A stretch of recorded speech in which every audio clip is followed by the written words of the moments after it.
Muscles. What's on the board, yes. So we're always going to assess passive range, we're always going to assess active range of motion for when we do MMT. So I'm going to ask you to raise your arm up towards the ceiling.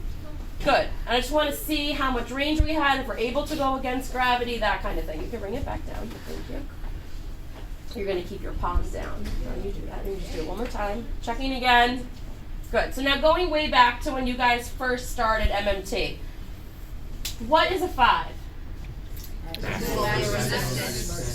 Against gravity? Yes. Good. What's a 4? Moderate resistance against gravity. So what do you think you would see for a 4? A little bit of a struggle. What would you see? What's a 3? No resistance. What about the range? Their full available range. Their full available range. Perfect. So we have to check their range of motion first. A 2?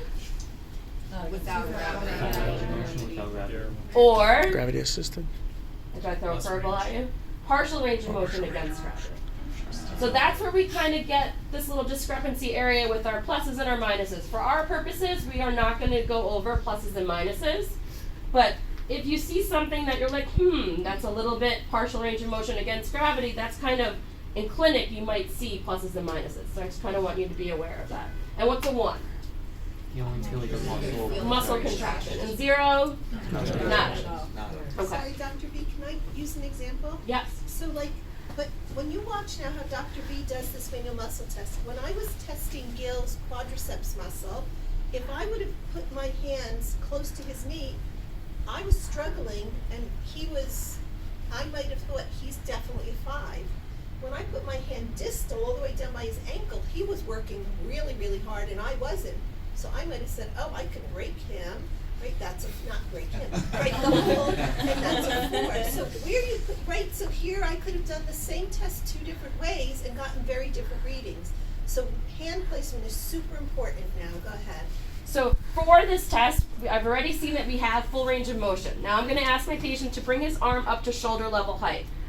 For your test, you can raise it down, sorry. For testing purposes, try not to use PT words to your patient. See how I said shoulder height instead of 90 degrees? So I want you guys to get comfortable kind of not using PT jargon so that your patient is able to kind of follow along with what you're saying. So you're going to raise your arm back up to shoulder height. I'm going to push down. I want you to hold this position. Don't let me move you, okay? The words that I'm saying also to my patient help encourage movement. If I just said, okay, leave your arm there, don't let me move you down, I'm kind of being a little bit more, somebody help me out here. My sickness is winning. Blunt. Blunt. Yeah, a little bit more, not blunt, but Direct. So I'm going to say, hold this position. Don't let me move you. Hold this here. Good. So he's a 5. He's nice and strong. He's not wavering at all. Show me what your 4 would be. So I'm applying resistance, and a 4, he kind of wavers a little. Waver a little more. Oh, good. Yeah. You will be judged on your acting skills, okay? So you need to know kind of what grade you're given so that you can kind of show that. So then show me a 3, so you're going to come up, hold that position there, don't let me move you, and I apply resistance and he drops automatically. Now we'll pretend to be a 2, come back up. I'm going to press down and I'm not pressing down at all, so you barely can get it to that 90 degree point. Oh, he's trying so hard. Really good actor. Okay, and then for palpation purposes, where would I palpate? Actually, I can go to the next slide. Click to the next slide. So for a 2, a 1, and a 0, there are different ways to do this. You can still keep your patient in this short sit position, or you could cradle the arm for a 2. And they could then bring their arm through that full range because you're holding the joint up the entire way. So lift your arm up.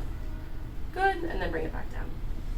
Good. Okay? And then also you could do the same thing in side lie. You can change the position multiple times. We have 2 questions back here. Yes. Okay. So why wouldn't you apply resistance at the wrist?